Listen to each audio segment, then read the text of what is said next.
Hello. I'm going to give you a quick overview of what I'm going to be talking about within the next 60 minutes.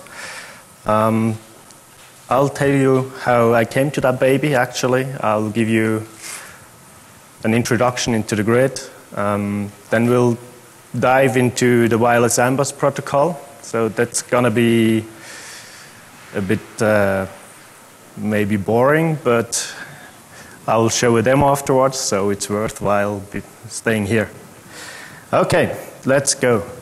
In summer 2011, I was involved into a program of the Federal Institute of Energy in Switzerland, and I got attention of the wireless wM-Bus protocol. Then I had to write the master thesis, so I decided to go for that wireless wM-Bus protocol because I felt it might be not that adequate as it should be. So then in Christmas 2012, the German Federal Institute of Information Security published a report on exactly that protocol, independently of my research. And it got mentioned at the CCC, so the Chaos Computer Congress in Hamburg as well, as inadequate.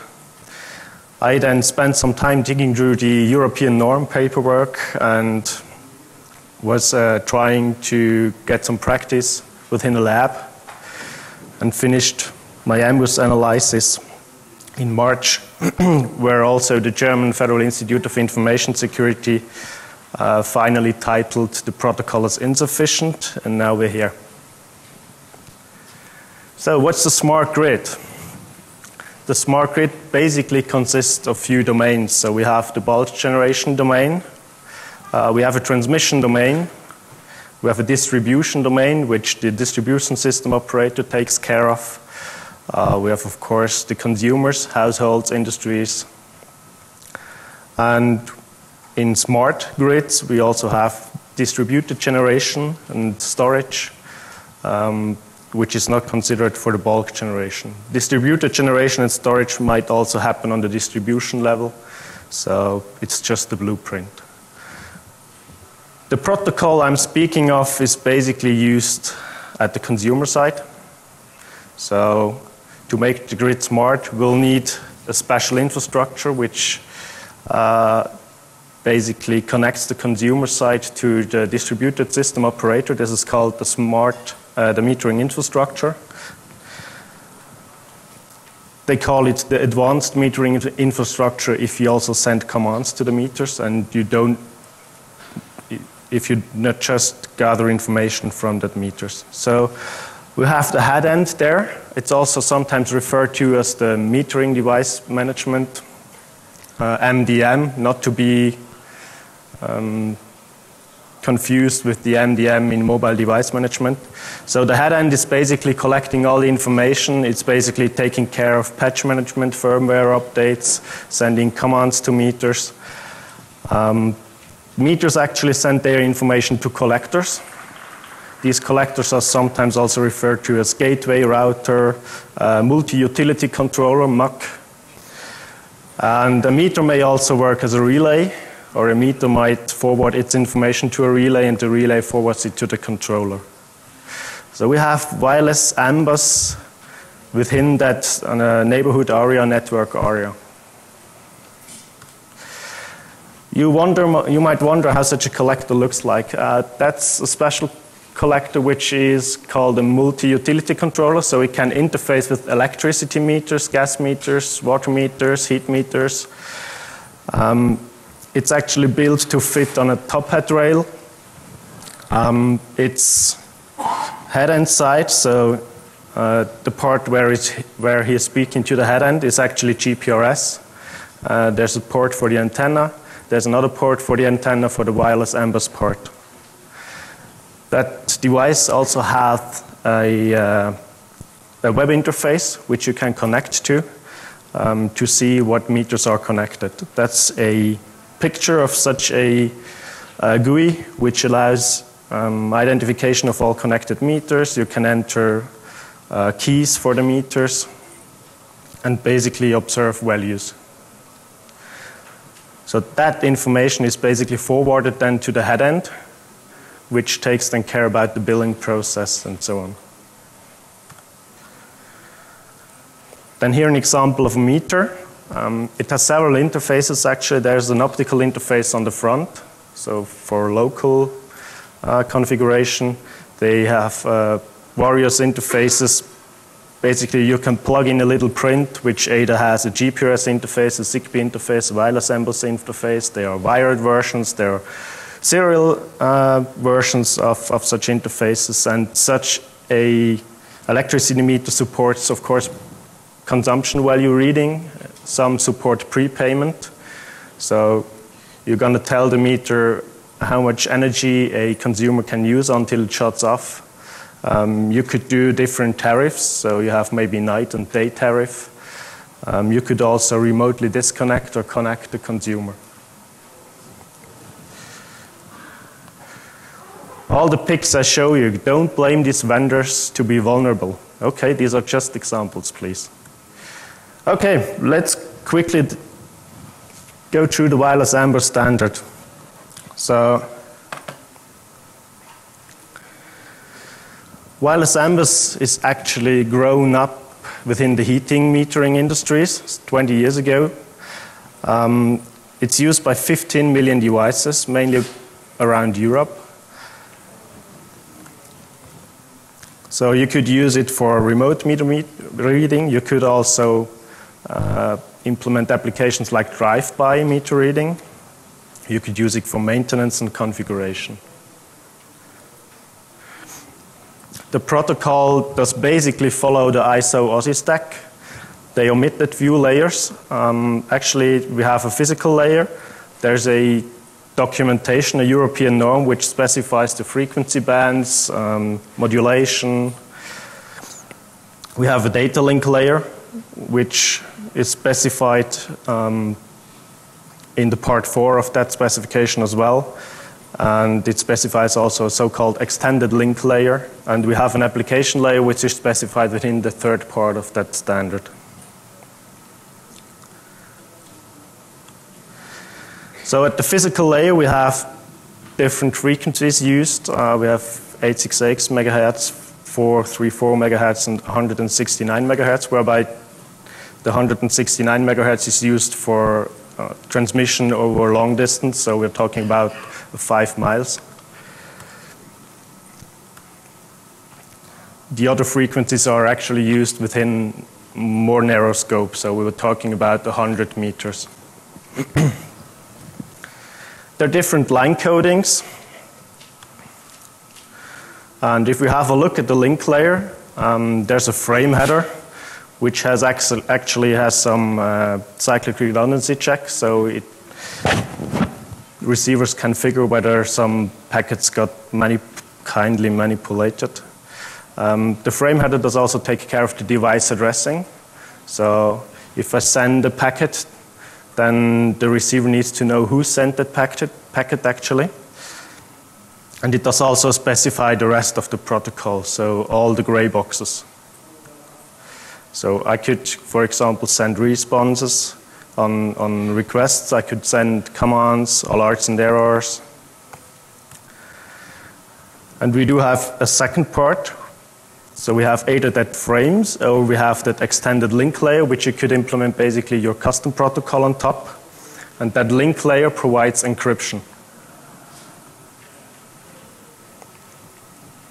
If we have a look at such a frame block, then you will see the first byte is basically defining the length. We have a control byte. It indicates, hey, this is just a message fire and forget, so send, no response. It identifies the manufacturer, and it contains the device address. And here we get to the first issue. So it discloses its version information, it discloses what type of meter it is, and it discloses the vendor. So by the time we are aware of vulnerabilities within these devices, it's easily to identify those devices and to exploit them.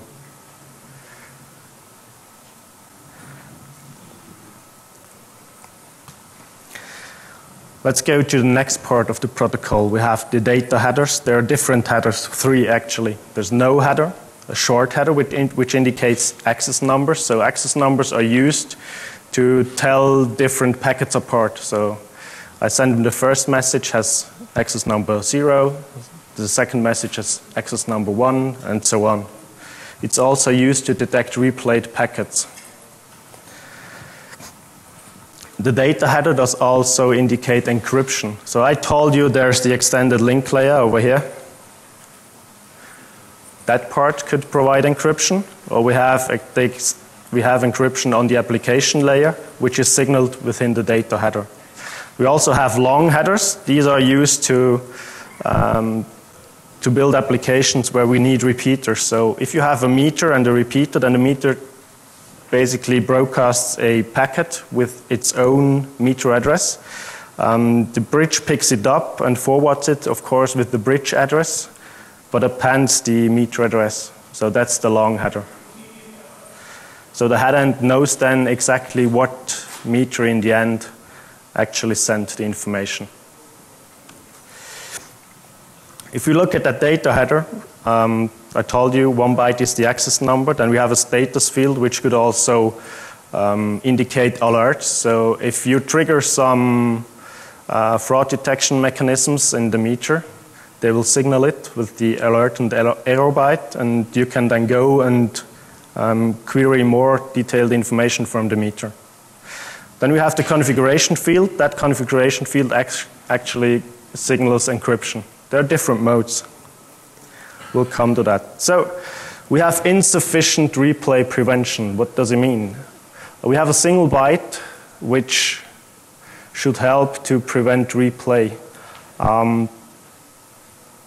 If I capture 2 packets, so 2 messages actually, message 0, message 1, then I can just toggle between these messages and the receiver will just accept them.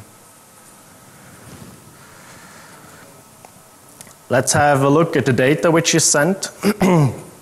These are built on diff and fif information. So it's basically the diff is indicating what type of value is being sent, and the fif is more specified to is additionally specifying the unit. So the diff says, hey, this is a 4-byte value, and the fif then says, hey, this is a value which indicates wet hours, for example.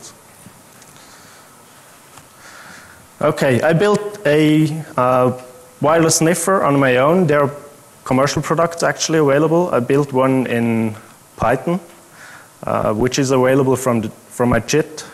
So it helps to just sniff simple messages. I'm going to show it to you afterwards. Okay, unfortunately, vendors use seldom keys. They use stupid keys, for example, 1, 2, 3, 4, 5. You'll guess the rest. There are some they use FFFFFFF. And they have also proposed within the European norm to have at least 8 bytes different for each device. So we have a 16 bytes key, and they propose to have 8 bytes different. So the remaining 8 bytes will probably be the same. I know about vendors which use the same key for all their devices. Thousands and thousands of devices, the same key. What's the reason for that? They have a little handheld device which they use to manage those devices. And these are already rolled out, sold to the customer. And they're thinking that if they have a single key, it's easier to manage because they can just distribute that single key to those handhelds. Okay. Then I had a closer look to the protocol. We have different encryption modes actually. So there's DES, but there is AES 128 as well for the application layer encryption, and there is AES 128 for the extended link layer as well.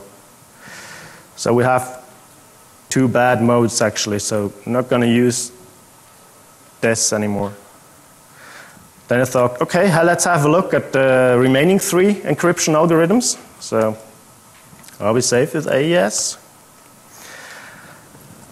AES is actually applied in CBC mode. CBC mode takes an IV, and that IV in that protocol is specified as to be 0. So, which means when we do some calculation, which means if I send a consumption value once, and in the second message, the same consumption value, then the decrypted packet will not change. So same plain text inputs will result in same ciphertext outputs. So what we could do with it is detect zero consumption. So we could detect whether someone is using energy or not. We know exactly when to rob the house and when not. Okay? They proposed actually to use a little date time type to prevent that, but the date time type granularity is minutes. Okay? And these devices are configured to send their messages within seconds, maybe 10 seconds, 20 seconds, 30 seconds. So that's sufficient to detect zero consumption, because over that minute, the packet ciphertext will not change. So you're still able to detect it. There are actually other types, type E and Y, which could be used for that purpose because they provide seconds actually. But nobody's using it. Good, then I thought, how about mode 5? It's a non-zero IV. So the IV is actually constructed from the frame header. So it's known information. So they take the manufacturer, the address of the device, and the access, so the message number, to create an IV. I then thought, okay, let's have a closer look at it. What could we do? We could still detect zero consumption. Why? If that device, I have a little example over here, it's just a simulator. It just sends meter values in a defined time. And it's configured to send its message every few seconds. Then you have to wait for 255 packets, and then you know whether energy was consumed or not, because it will be then the same IV, because the IV is constructed from the initial vector, the manufacturer, the address, and the access number. And the access number basically rolls over after 255. So be a bit patient and you will get to your maybe a nicer clock or whatever. Okay, then I thought let's have a look at the encryption mode 1 of the extended link layer. That's actually not CBC, it's counter mode. So counter mode means you take a number as an IV and then you just increment it over time, and you're going to encrypt it and XOR it with the plain text. If we have keystream repetition within a stream cipher, and counter mode is basically a stream cipher construction out of a block cipher. If we have that construct, then you should really avoid keystream repetition, because it allows you basically to recover some plain text. So you have two ciphertexts, you take them, and you basically XOR them together, and you will get then a product which is equal to the XOR of the two plain texts. Okay? So let's say a meter is sending two consumption values. Once it's 341,000 watt hours, and once is sending 341 and 12 watt hours. The difference of that is actually 12, so it's 1C in hex. So that difference is the same difference as you observe if you XOR the two ciphertexts you actually see. So you have the two ciphertexts which differ in 1C at that point. What you then do is basically guess for possible values. So you guess for the possible highest difference and guess for the possible lowest difference. And you then get the highest difference is 28 and the lowest difference is 4. And because you know how the protocol is sending that consumption value, you know exactly at what position we are looking at, and we are looking at the last position of that consumption value. And we know then consumption must have changed between 4 and 28 watt hours.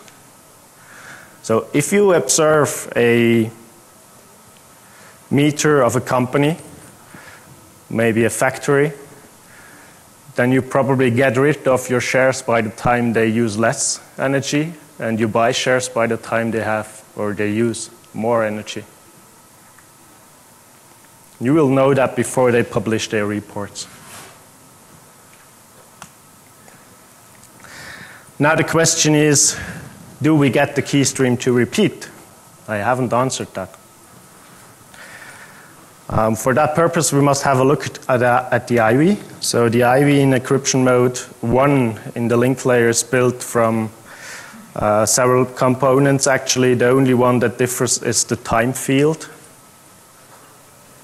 Okay. So to get the keystream to repeat, we need to be able to manipulate the time within the meter. And while looking at the IV is constructed of known values, so we can basically guess them before, it's predictable, and that lowers the whole security of that AES 128 encryption to 85-bit security. Still sufficient, but might change in time. Okay. So let's see whether we can manipulate the time. For that purpose, we need to have a look at the other protocol parts. There are special protocols for signaling alarms and errors. That's a special part of the protocol. It's not subject to encryption, so you can always get information from that. You know exactly what errors and alerts are being sent. You can send application resets, or you could do clock updates, which actually could be subject to encryption, but as you have heard, we could replay packets. So if we have captured a time update, then we just send the time update again, and the keystream is going to repeat.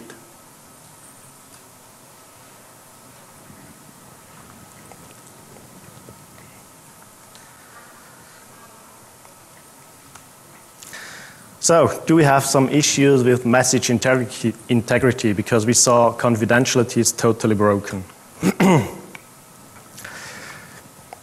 There are two mentioned actually on authentication within that standard, but it doesn't really propose a good way to do authentication, because the one thing that is proposed is totally broken, so nobody's actually using it. However, at the application layer, we do have CRCs, but that's it. There are no MACs, message authentication codes. A CRC could be manipulated easily. Yeah. There are actually signatures which are being proposed for encryption mode 5 and 6, but signatures are just proposed for the consumption value. So the idea is to have the consumption value signed, but actually no one is using it because law says if there will be a dispute, we're going to have a look at the display of the meter. That's it. So why should you then do an effort to implement consumption value signing? So there are no MACs, which means we can manipulate ciphertext and IVs.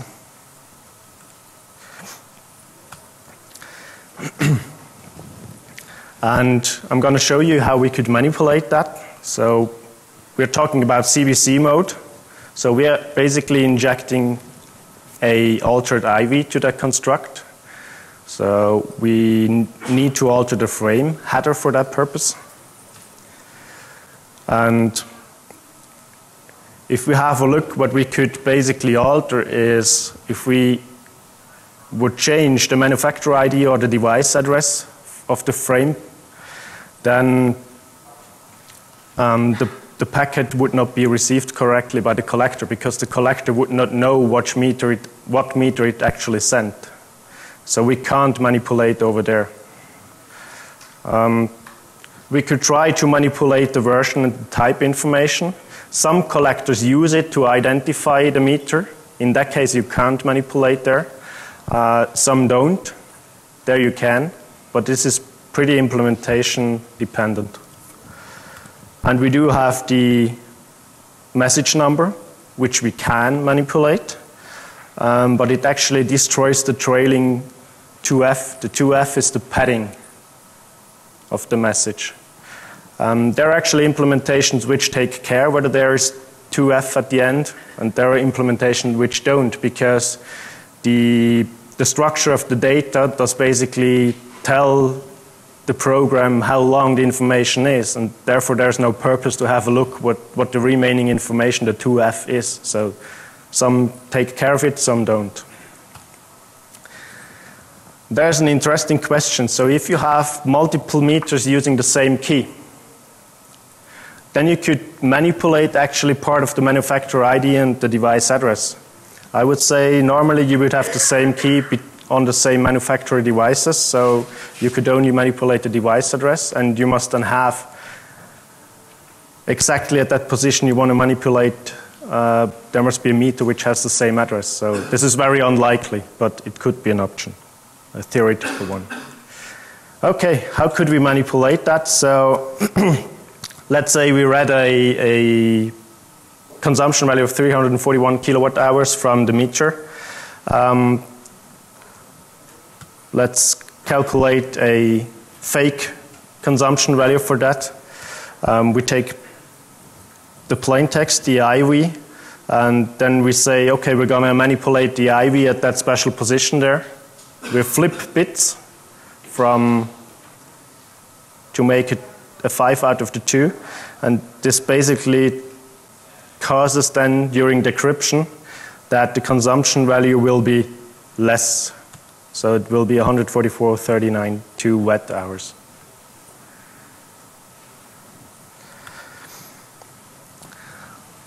I'm not only able to alter actually consumption values I receive, the same also accounts for commands collector send to meters. Exactly the same. So we do have another issue. There's partial encryption. So what does it mean? You can define a part of the protocol being encrypted. Let's say you're going to say, I have three blocks encrypted and the rest will be plain text. Now what you could do is just pick an encrypted packet and basically append your own plain text and alter the frame length, which is not encrypted as well. So let's say we have that value and it's encrypted, it looks like that. Then we just append our own value. So that's actually less consumption. Then it looks that way, and we have to alter the first byte, which indicates the frames grown, and send that to the collector. And actually some collectors accept that, some don't. And we found one which does. And I'm sure there are other ones which do as well. Okay. Let's have a look at the link layer. The link layer does also have no max in it. So it's just a cyclic redundancy check, but the cyclic redundancy check is encrypted, so it's hard to manipulate it. In that case, it's CC22.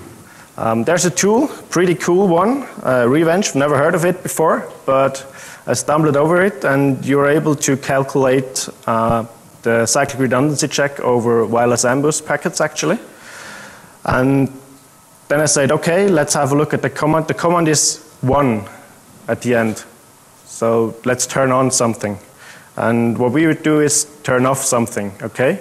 Let's make it a 0 and calculate the cyclic redundancy check again. So we have F147 for the cyclic redundancy check. Take that, so the on command, the off command, and we have the intercepted ciphertext as well. So I told you it's a stream cipher, so we can XOR it together. And what we finally do is we have that ciphertext, the manipulated one, which we actually send to the meter, which contains the off command.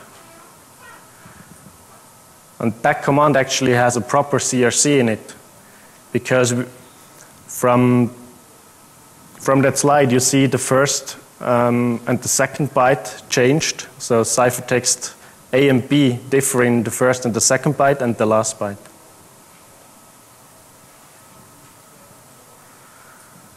So we have a bit flipping issue here.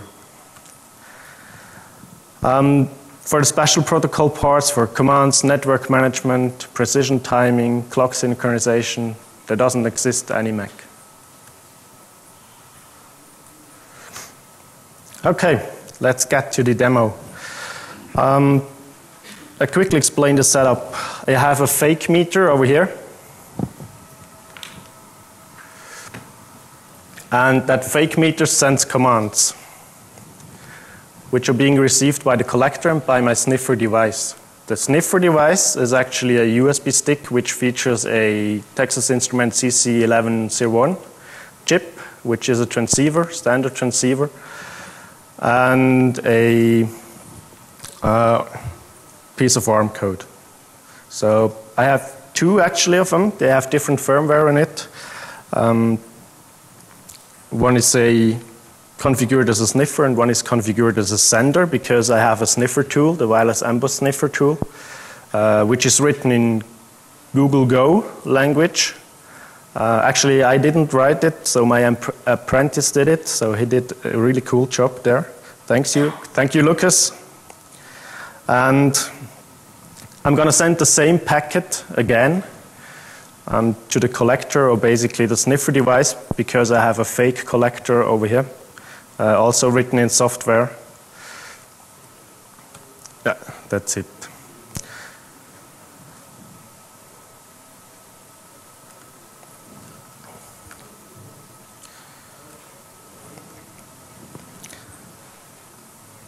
That tab is the sniffer. So it shows you what time the packet was received, what vendor actually the meter is, its meter ID, what type of meter it is. That one actually says it's a radio converter. Normally you would see there it's electricity meter or gas meter, heat meter. And you'll see the IV. And there are some buttons to replay and to do some attacks. So over here we have a fake collector. So that one is actually collecting the meter values of the fake meter. I'm gonna make it slightly bigger. So it states, hey, I have received information from a radio converter of that manufacturer. That's actually the key. And I got two values. I got a value which is, in that case, it's liters, for example. So it does just simulate a flow of liquid measured in liters.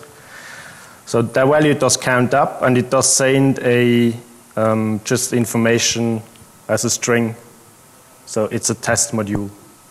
Okay. So then let's see whether it works.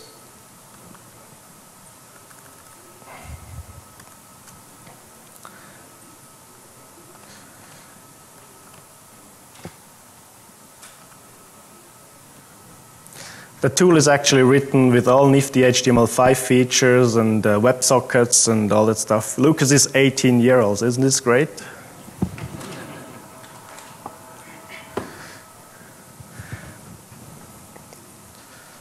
So here we go. First packet received. If you click on the packet, actually you see the bytes received, and we could use it. So I'm going to stop it. So it's not sending anything anymore. Okay. I take that packet, for example, and I replay it. You see, they get in. Okay. I'm going to show you that on the meter, on the collector. So we have received a value of 298.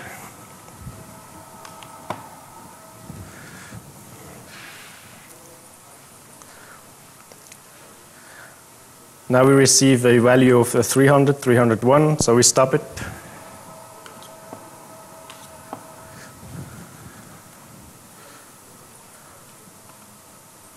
So it's a 301. Now I take an old packet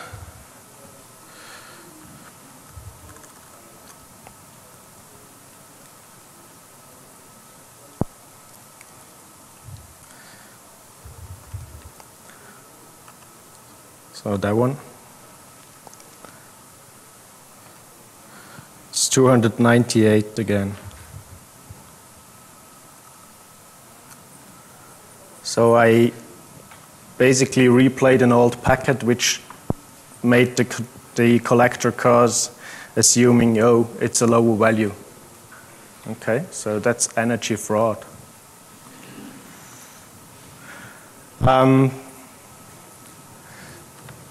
going to show you the extension attack as well. So you see there's a text AMBER wireless test module. And that information is all encrypted. So it's all encrypted in here. And we just take one of these packets, go to the command pane. There's a feature called plain text extension. And I know about the structure of that protocol, of course. I know how a string does have to look like. I basically just append the information here. So we have, if we go to the collector, the string is defined here. So if you have a look at that string, the first byte actually tells, hey, that's variable data, so we don't know actually how long it is. Then that byte is going to tell it's a special type, and the 11 is going to tell, oh, this is a string. And then that byte is going to tell it's 20 bytes long. So we're going to skip that. And the 20. Okay, and we say, hi, Black Hat.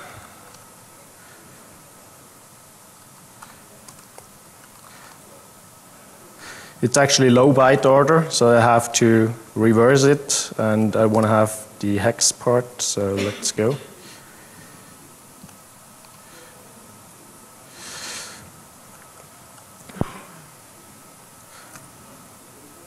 I put that over here, so it's 1, 2, 3, 4, 5, 6, 7, 8, 9, 10, 11 bytes. Oh, is it B, right? Here we go, B. And then I would need to alter the first byte of the frame, you remember, but the tool does it on its own, so I don't have to care about that. Okay, I sent it.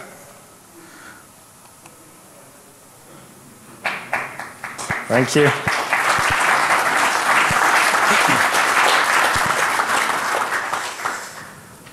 Yeah. There's more the tool can. So there's a ping pong mode. So it basically takes 2 frames and sends it. It changes message 1, message 2, message 1, message 2. There's repeated replay, so you can send a message 1,000 times, for example, or a single replay. The tool is also available from the JIT. Let's go back to the slides.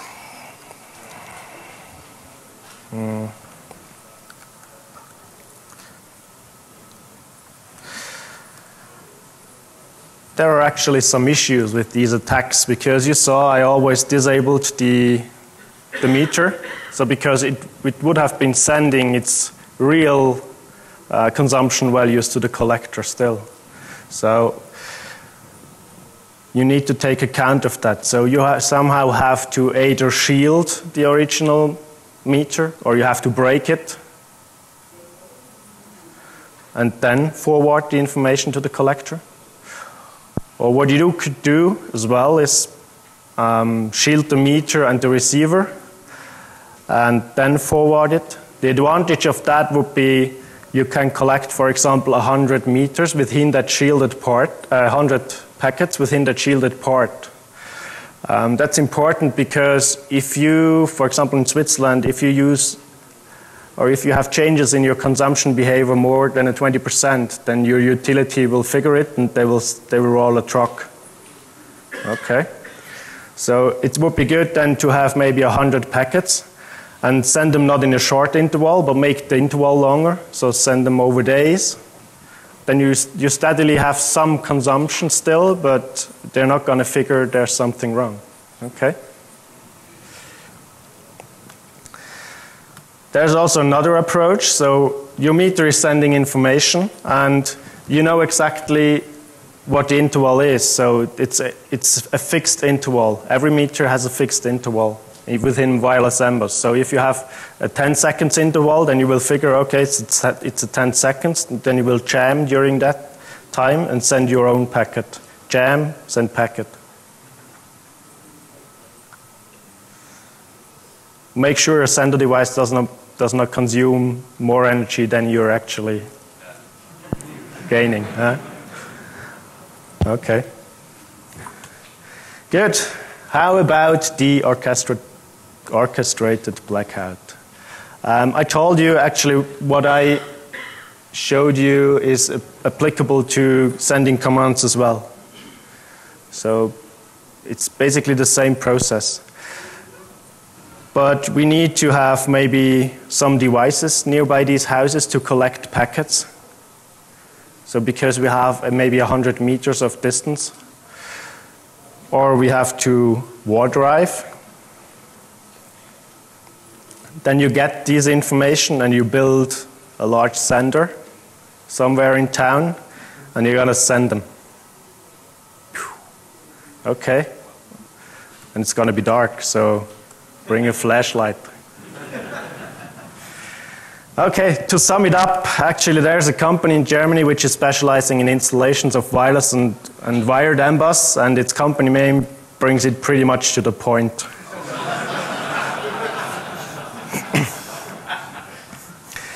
So we have key size, which is 64 bits because they say only 8 bytes must be different. We have zero consumption detection, disclosure of consumption values. We have basically information on alerts, on tampering triggers which were triggered. We have information disclosure. I have not been telling you about the man-in-the-middle attack in routed environments because there is no authentication. We have also key disclosure there. There is a key distribution mechanism loosely specified within the norm, which allows for full key disclosure.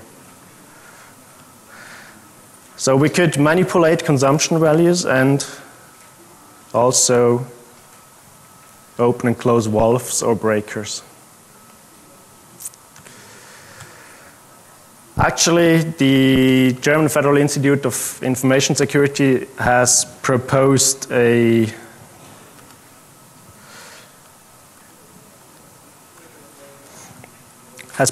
extension to the standard. It looks like it fixes part of what oh gosh, what's that? It fixes part of what I discovered.